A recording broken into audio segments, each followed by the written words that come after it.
Well, Oklahoma lawmakers were inside of the Capitol kicking off the 60th legislature with Governor Stitt's State of the State address. Hundreds of Oklahomans stood at the base of the steps, concerned for what the next couple of months might bring. This year's legislative session came with dueling messages from those inside the Capitol. I'm here to tell you, the state of our state is the strongest it's ever been, and we're not done yet.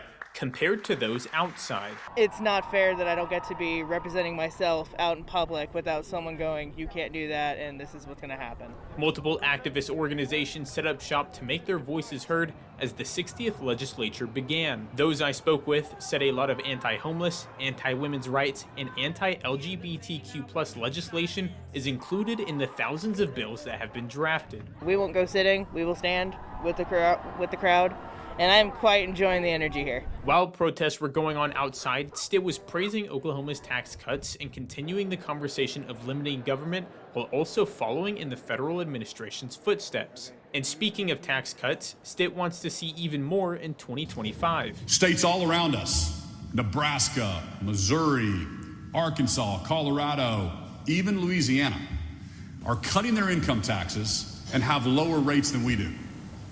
If we don't act quickly, we're going to be left behind and we're going to be considered a high tax state.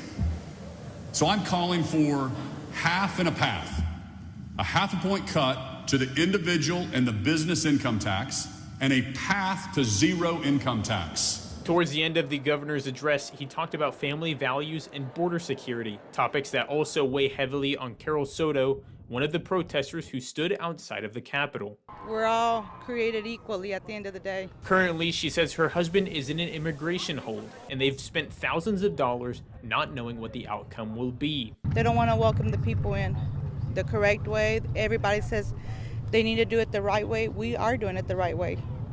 And here we are fighting. You can count on your 7 News team to keep track of all the major bills as they go through committee over the next couple of months. Reporting for 7 News, I'm Seth Marsicano.